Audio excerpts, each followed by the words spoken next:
In deep rainforest, a huge predator is on the move.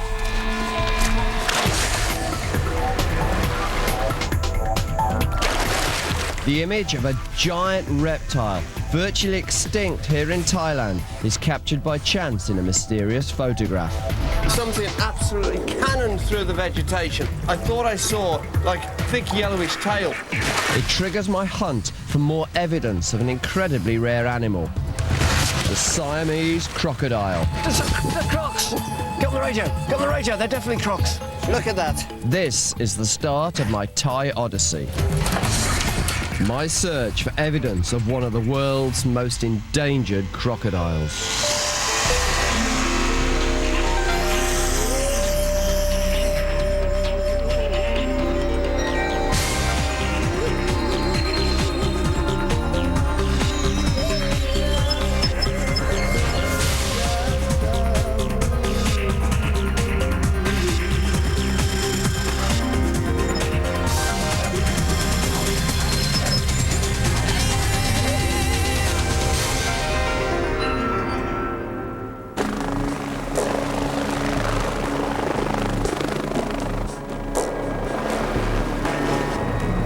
This is serious wilderness, close to Thailand's border with Burma.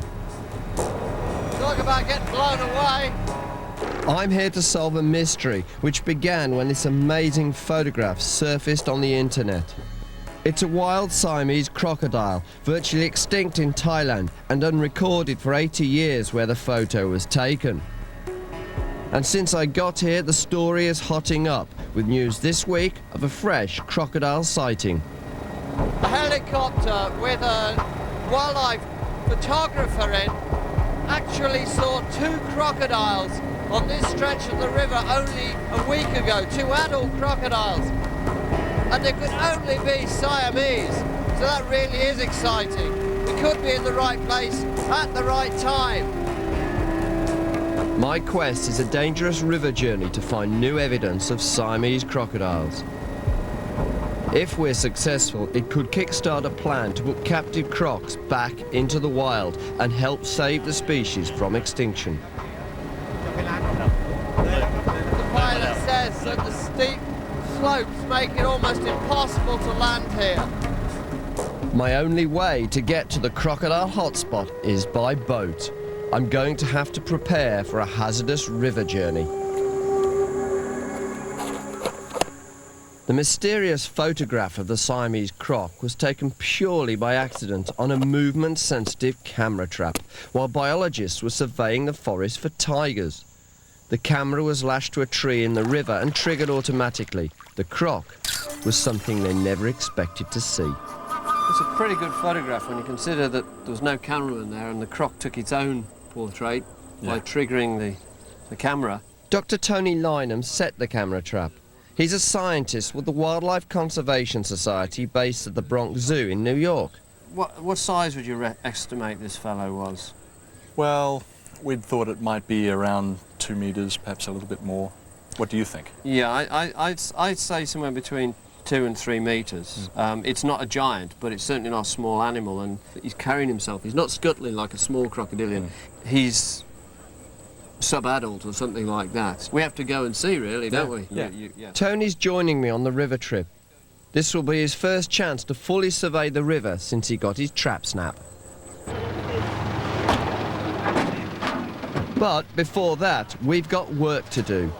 Thailand's wild crocodiles have been virtually wiped out through commercial exploitation and hunting. But other reptiles are threatened too. We're going to raid a factory outside Bangkok where officers suspect reptiles have been illegally killed for their skins and meat. Last time this place was raided was about 2 years ago, and the forestry department found that it was stocked to the gunnels with bits of reptiles and a few live ones as well. Pythons, monitor lizards, skins, freezers full of meat, a real reptilian charnel house. Part of Tony's job here in Thailand is working with rangers to stop the illegal reptile trade.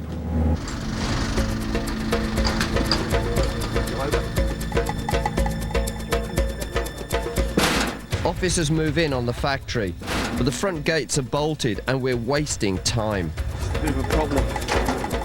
More officers close in. Time for action. I'm for going over the wall, mate.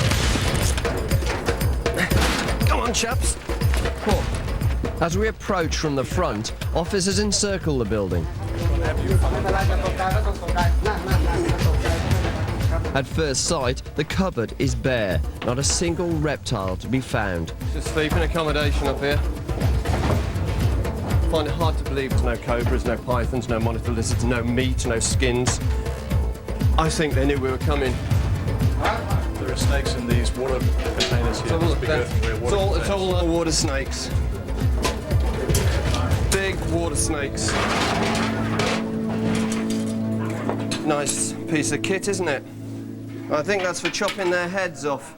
Dead snake, you see, bloated. Look at the conditions. Now have a look at that. Gallbladder's gone. That snake's been dead ages, just decomposing. There's a lot of sacks out the back. Are there? Live snakes. Live snakes in sacks. Let's go and have a look. Let's see what else. These should go out of the sun. They should go out of the sun. Live, okay. Something live, okay. Oh, python.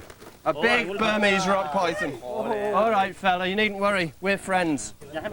This one has obviously been caught fairly recently because it's still got a good body and it's still pretty bold. When these snakes have been kept for any length of time, their condition deteriorates rapidly. This isn't so pretty.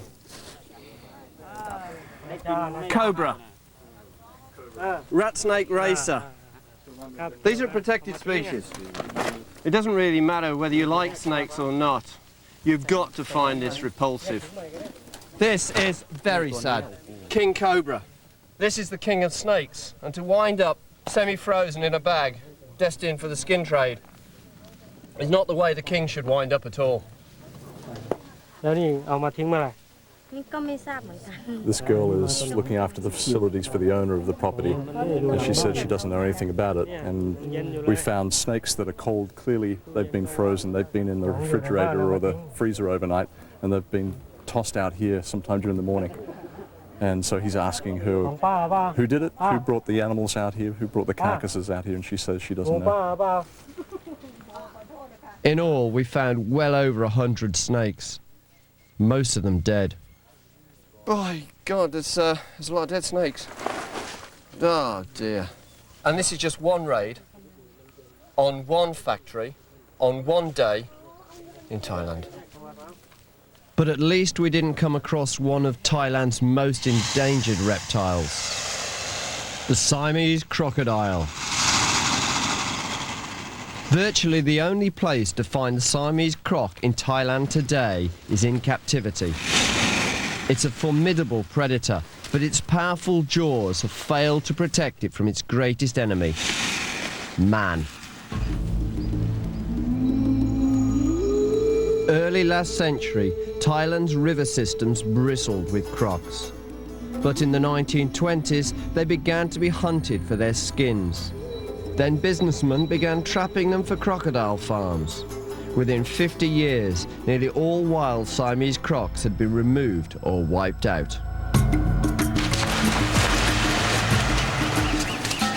Today, in a country bigger than the state of California, it's thought less than 10 wild crocs survive. And it's ironic that the industry that almost killed off the crocodile is now its best chance of survival. It's the only source of crocs to restock the empty rivers. Yeah, fellas. Oh, delicious. But identifying pure Siamese won't be easy because of crossbreeding. No diving off the high board, please. These are half Siamese, half saltwater crocs. Quite often with hybrids you get something known as hybrid vigour. They grow fast, they grow larger. And that's what the farms were trying to achieve when they crossed Siamese crocodiles with saltwater crocodiles.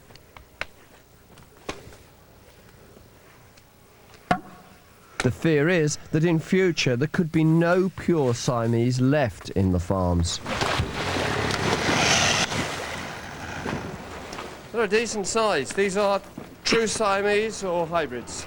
True Siamese. True Siamese. That's right. They're big animals, so I didn't appreciate quite how big they get. The man behind the restocking plan is biologist Yozapong Temsirapong, and he'll be joining me on the river trip. He's depending on crocs provided by commercial farms to achieve his goal. But he has to be sure he'll be putting pure Siamese into the wild, and not hybrids. Telling them apart by sight alone is almost impossible. Bad boy. This is a Siamese crocodile, common in the croc farms, so rare in the wild. Next, the hybrid.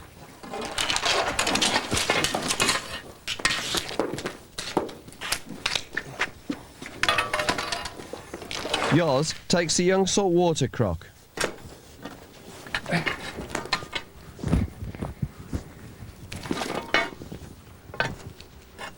So here we've got the Siamese croc, saltwater croc, and the hybrid between the two. And the first character to tell them apart is this raised row of post-occipital scales on the neck of the Siamese, which is absent in the saltwater croc, sometimes called the naked neck croc, and present to quite a large degree in the hybrid. Now, what about colour, Yoz? What about coloration, patterning? Color on the saltwater crocodile is more broken, like spotted, where on the Siamese croc is banded like this. Yes, yes. You can see it. And in the hybrid, there's a bit of both, really, and that's quite a dark animal. So Yozapong is now using DNA sampling to distinguish the pure Siamese from the rest. But taking a DNA blood sample from an adult Siamese is dangerous work.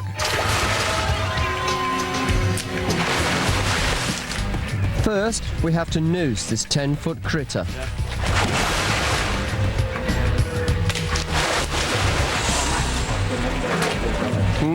Made a mess of that.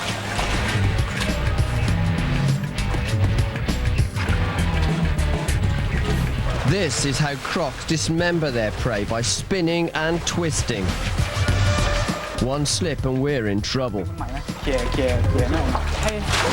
him attached with one noose over the lower jaw. Try and get the other noose over both jaws to partially close his jaws, so that when I drop onto his back, the job's at least part done. Then I've got to shut the jaws completely. And you can see what they can do. Come out of there. That's the one. Loop that over. Put a loop over it. Okay.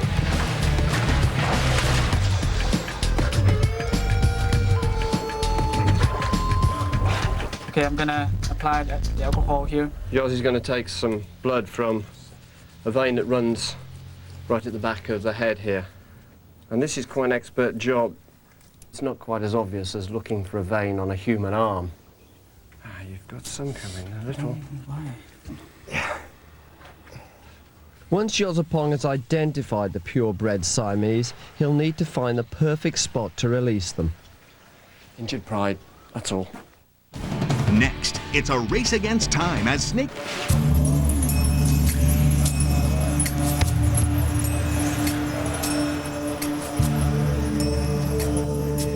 Our four-wheel drive arrives at a reservoir fed by the Petbury River.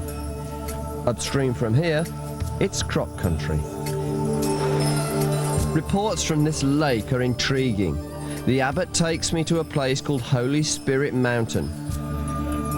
Local people believe that the spirit who lives on the mountain uses a crocodile as his boat. And the abbot saw a crocodile here in 1997. Yoz, Tony and I make the final adjustments for the journey. 8 boats packed with men, women and equipment. A small armada.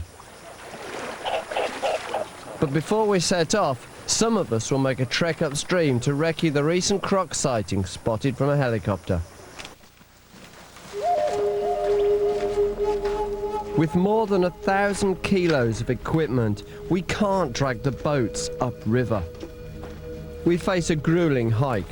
The porters will try to follow us carrying 2 deflated boats. It's an arduous trek, No trails apart from the river itself. Well, there's two things there. Is there? There's a rock and there's a stick behind it. In Florida it would have been a gator, in Africa it would have been a Nile. Here it's a rock. Yeah, that's a rock. Just wishful thinking. The eye of a young crocodile. If you can get around that first rocky piece, You can get up over here. It's a hell of a struggle. After 5 hours, we're still a mile from the croc site, and soon we'll start to lose light. To save time, we have to cut through the forest, leaving the river behind. It's easy to get lost, and our team gets separated.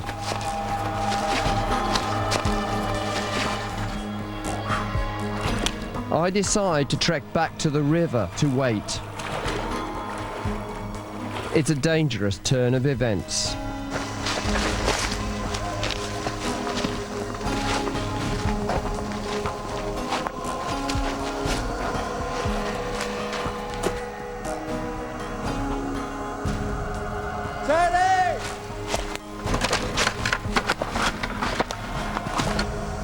Tony and Yaz and Kiat, we think, well, they're further upstream.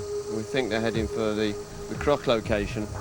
Everybody got separated in the forest and we've come back down to the river because we had agreed that our cut-off point to stop going back by boat was 3 o'clock. Still a fair journey and you don't want to be stuck out here at night.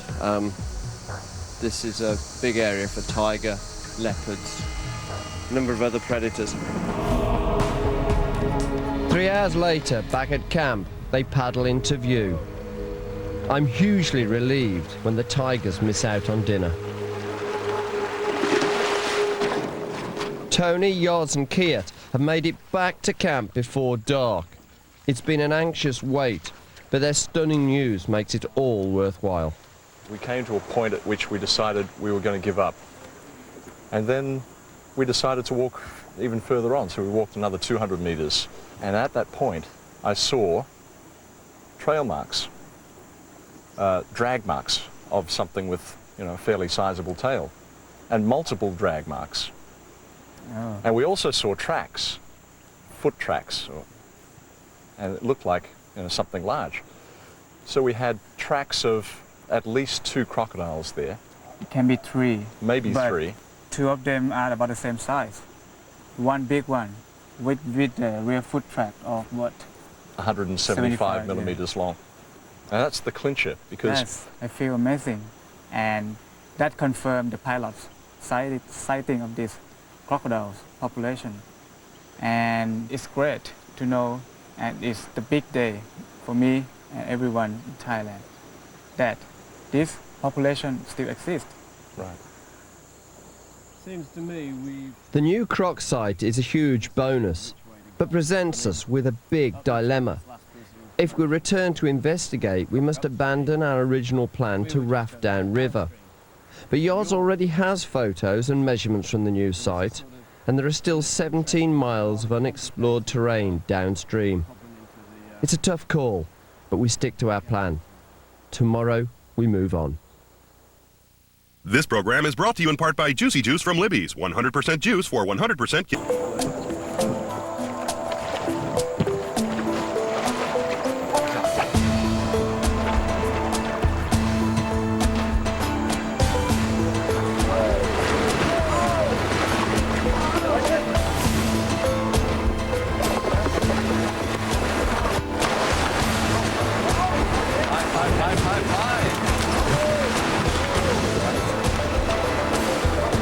When Tony's camera trap took that famous photo, he was collecting data on tigers for the Wildlife Conservation Society. He's also found crocodile tracks at another location, and we aim to check it out on the way. Here's the first spot. there's drags on there. Yeah, one here. This is it. This is the spot. This is where we found the first set of tracks. Tony picks out the sandbank where he found the print of a juvenile crocodile last year. We find more tracks. But of what? That's quite a good print there. What do you think, Mark? I don't know. It could just as easily be monitor lizard for my money. Me too. And what's more, there's no slide marks into the water. I think these are monitor lizard. Almost 100%. When we came here last time, we saw a slide mark of the croc as it went into the water, and we were able to measure the width of the belly and also the size of the hind feet. And from that measurement, we were able to estimate the size of the animal that's about 3 to 4 feet. So if they've come up from downstream, they've done that under their own steam, presumably looking for, you know, their own habitat, their own hunting grounds, which is a positive sign.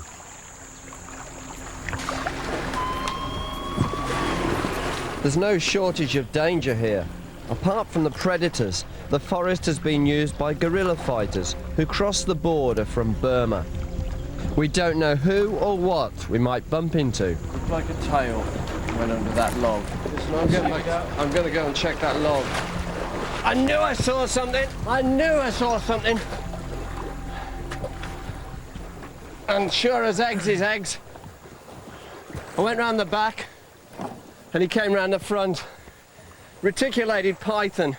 Oh, this is a strong fella. I'll have to have you help me undo him. Oh, and he's badly scarred. Look at that. He's had some. Come out too. Yep. Take care, I'll dislocate my arm again. Right, you take that end. Look at that. He's been in combat with something. Look at the bites on him. Something cut him. Yep, that could be crocodile, it could be big cat. It's not serrated, so it might not be a crocodile. Could be claws, you see. We think probably with a leopard it's got scratch marks, claw marks all down the back. It's really badly ripped. By virtue of the fact that they're non-venomous, they have to subdue their prey through brute force. Reticulated pythons have been recorded eating leopards, and I'm sure the leopard didn't go quietly. Back under, he'll go under the tree. Okay. He's gonna survive. I think he will. The wounds are clean. It looked pretty horrible. But, well, that's nature. Look to the left up here, Mark. It looks like fresh elephant sign. Well, they've broken the bank down as they've gone into the water. Yeah, looks like it's a bit narrow here. Yeah. Possible.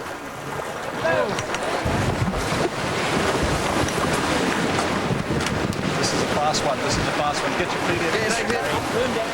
Big rock, big rock, big rock!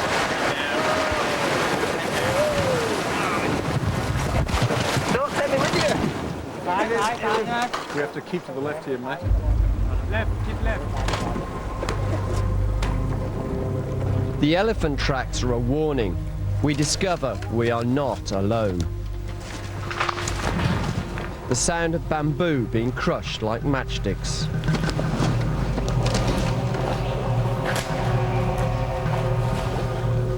We're being tracked along the riverbank by a herd of elephants.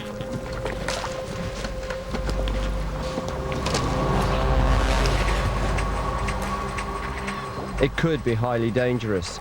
Even the Thai boatmen are worried. Okay, I think we're going to stop here and then walk up. There's a campsite over there. We've got a bit of a quandary because there's not much camping space here. We don't want to go near the Croc Beach. And the best camping spot up there is, at this moment, covered in elephants, which means it's taken. So we're going to try and camp in here. We're hoping the noise of this rapids will kill the sound of making camp and basically living here for a fairly large party. We've just reached the hottest croc spot in Thailand, and our neighbours, the elephants, are trashing the jungle.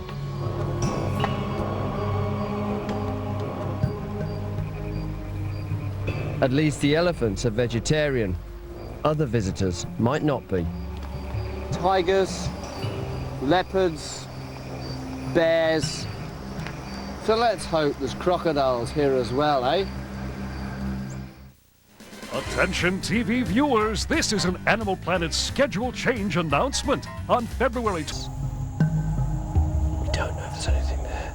We've got to move very quietly and keep low because wild crocodiles are extremely easily spooked.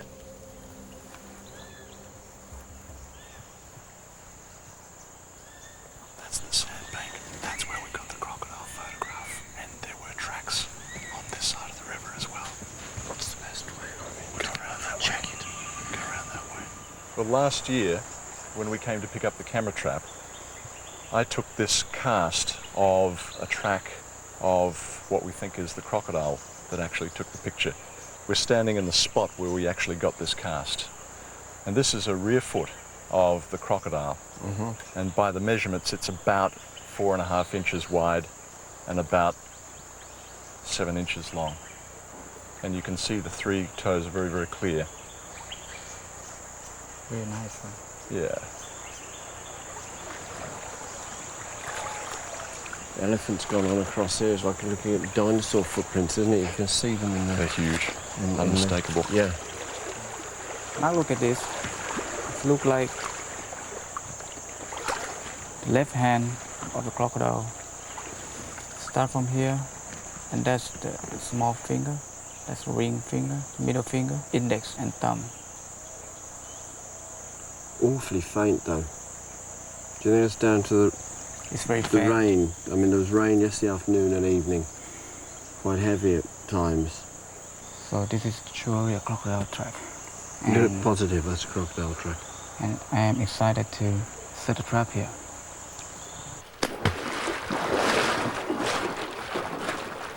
Yoz is convinced he's found a crocodile track. He needs a DNA sample, and the only way to get it is to set a trap.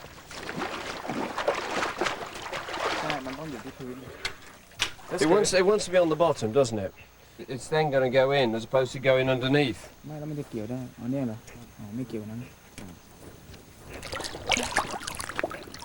So what happens, Yoz?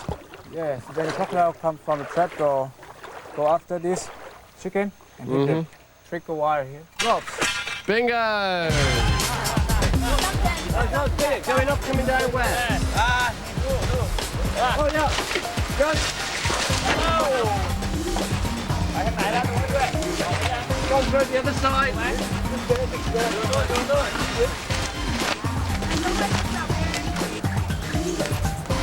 Yes, reel back. Right. We just grab that bugger. Got him. It's a keelback, but unfortunately in Asia there are 1 or 2 keelbacks that have caused some serious bites. So you need to be mighty careful with them. Oh, I'm pleased. Now I'm looking at this one, and this I do not believe is one of the dangerous species. I think I know which one this is, but I'm quite satisfied that this is one of the harmless ones. But he was moving fast. It's a black ring keelback. No serious bites recorded. We're very lucky to get not just a second or a third bite of the cherry. The first one actually fell down the slope into the dining area, right onto where the cook's preparing dinner. So, talk about dropping in for lunch. Well, I told you about the tigers. I forgot to tell you about the ticks. Doc? Tick embed its head into your skin. I see, he's gone right in, I think. He's getting a good feed there. You got him. Oh yeah, he's a decent size, isn't he? Yeah, yes, its head. I think I've got another one under my arm actually, because there's something biting me at the moment. In here is the infrared sensor. In the bottom section. Yeah. That's We're looking for more evidence of crocs, and Tony thinks the way to get it is to set up another camera trap. Originally, we came down here with a group of foresters to set camera traps for tigers. That's what we were interested in recording. It was a tiger survey. And by chance, we landed on this sandbank here and we found tracks of what we thought was... it must have been a crocodile. It was so big. Yeah. And so we set a camera trap, and lo and behold, we got the photograph that you saw. But the thing was, it was a 36 frame film, and you got the photograph on the 37th frame. I couldn't believe it, because I had this roll of film and we printed the photographs, and I flipped through from the first frame and I saw otter after otter after otter, and then a monitor lizard, and then finally the Siamese crocodile. It was a really great feeling.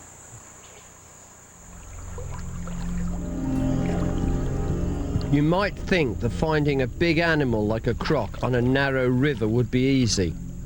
You'd be wrong. The whole essence of a crocodile, its natural history, is stealth, whether hunting or hiding. They don't submerge forwards. That creates a wake. If you watch a crocodile when it goes under, it drops backwards before going forwards. They barely create a ripple. And you could even have a large croc cruising along just under the surface and never even see it.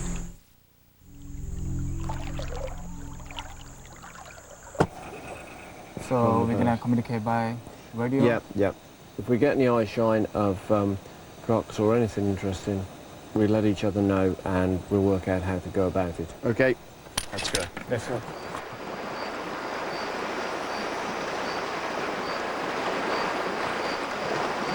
I'm looking for a pair of ruby red eyes that glow in the torchlight, the signature of a crocodile. Torching is often the only way to pinpoint crocs when they're wary. 90% of eye shine is spiders and 0.1% might be crocodiles. Wait. Red eyes. Oh my God, look at that frog. He's ducked down, he's aware I'm here. Oh, Gordon Bennett. Big bullfrog. And there are quite a few species of these. I have a feeling it's what's called Blythe's giant river frog.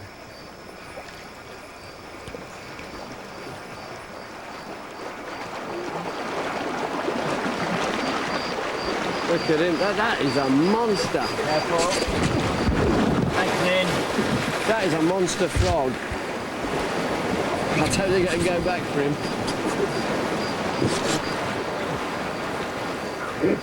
The red eye. Unless crocodiles jump into the air, that was a frog. The eyes are not bright enough, they're not ruby red enough for a croc yet. Go slow. Oh, bloody hell! They're crocs! Get on the radio, they're definitely crocs. I'm sure they're crocs. No, they're firefly. No, they're... Shh. No, they can't be. Red eyes, swimming here.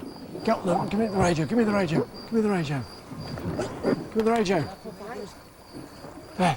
Shh.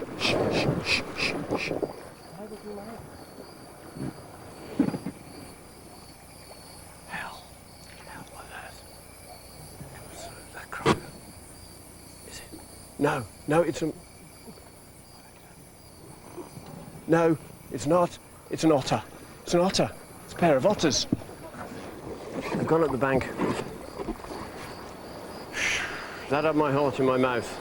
They were just cruising on the surface. You wouldn't have got that with a frog. For a moment I thought, no, I can't believe it. A pair of crocs, what, two? You spent all this time, then two come together. That was excellent. Not quite a croc, eh, but let's keep going.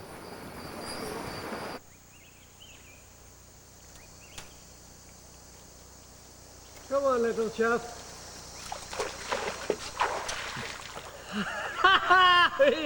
How about that then? Baby Ritik. Not too friendly. Oh yes, you make your match, my little friend.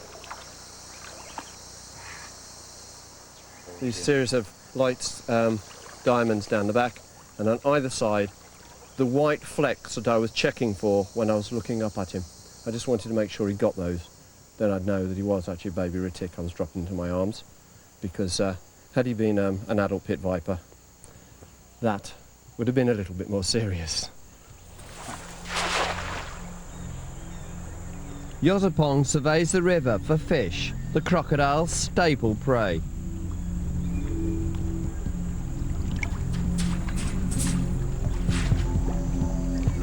If farm-bred Siamese are to be put into the wild here, Yoz needs to be sure the location will have enough fish to support them.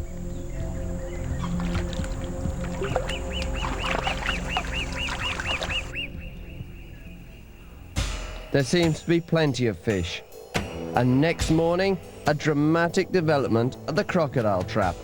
Trap door's triggered. You can't see anything Might there. be some tracks there. Somebody's figured it. Ah, that's trigger.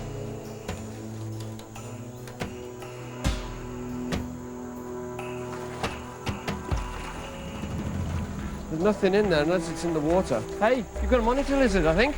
Whoa, yeah. You have? We've got a monitor. Look at that, it's a good sized animal, well marked. Yeah. Oh, he's beautiful.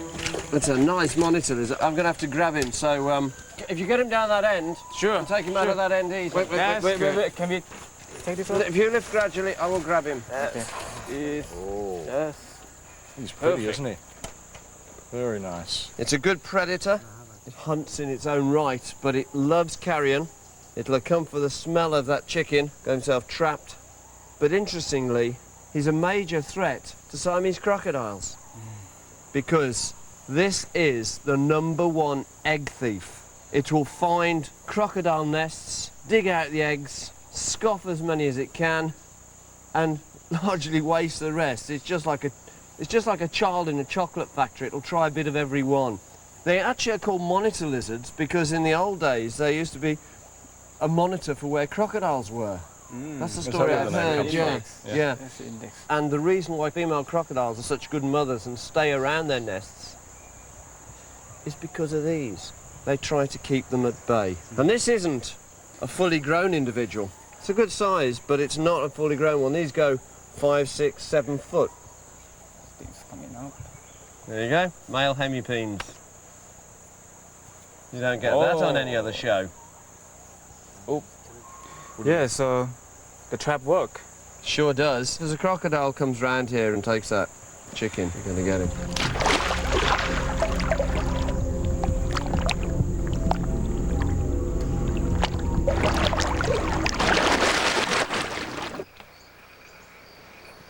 We haven't found a crocodile, and the tracks are old.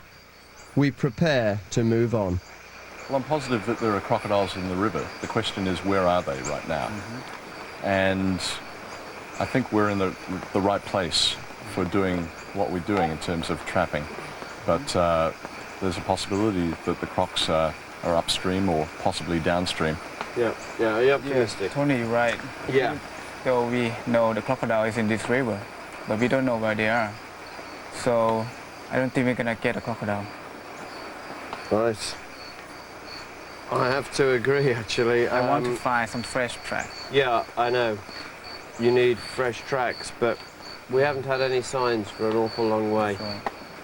Well, that's the reality of working with an endangered species. Yeah. One And that's this is virtually the- extinct.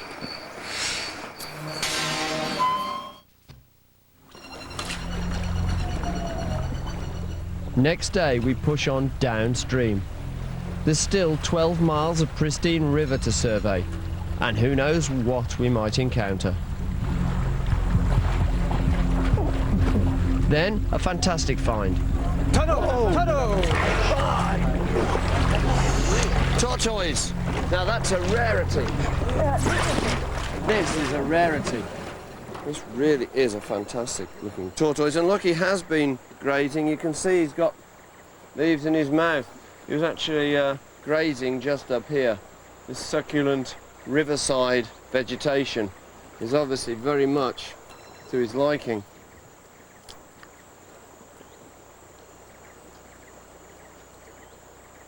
No, I think you could get bored of it. They're such slow-moving animals. These tortoises have to be built like tanks for protection. But probably their biggest enemy is man.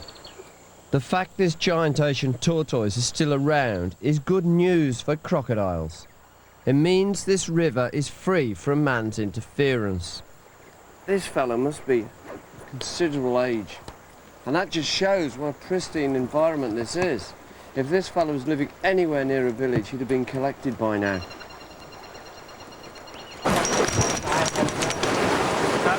Head down.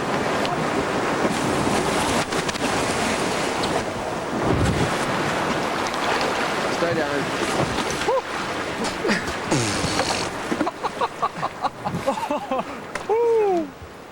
That one wasn't playing, was it? Oh, thank you. Got a companion. Yes, now which one is it? Oh, we have passenger. We have a passenger. Ah. He's in shock, look. I would be too. Yes. This toad never even woke up when it fell out of the tree into the boat as we went underneath. Look, he's still asleep.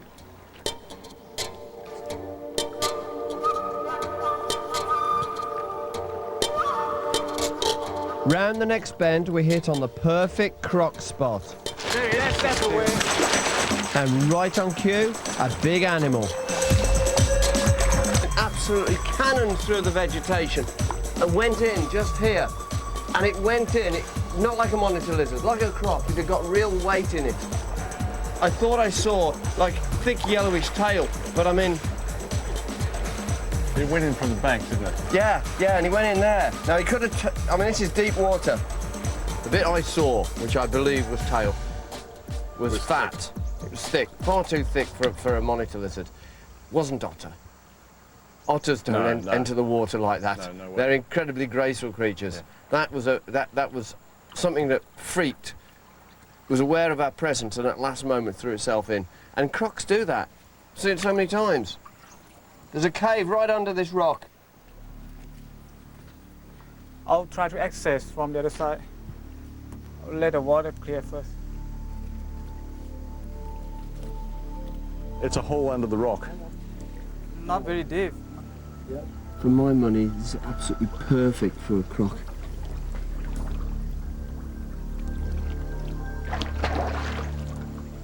And the more I think about it, I'm trying not to convince myself, but it's hard not to.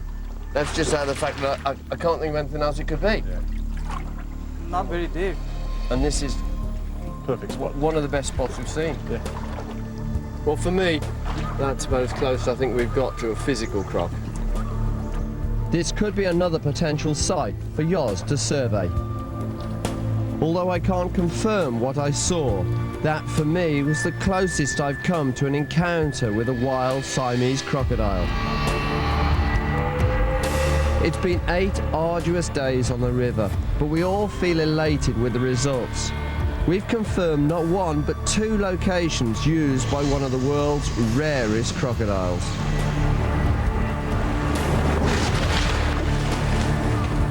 Yozapong is close to identifying purebred Siamese crocs in the commercial farms. One day, he hopes they will finally go back where they belong, to the wild.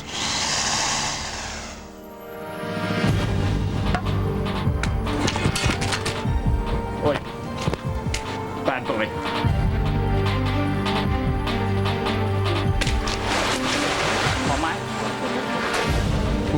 Well, I caught him in mid-flight. Can't see anything there. Oh, I didn't see that either. Oh, straight down. And now,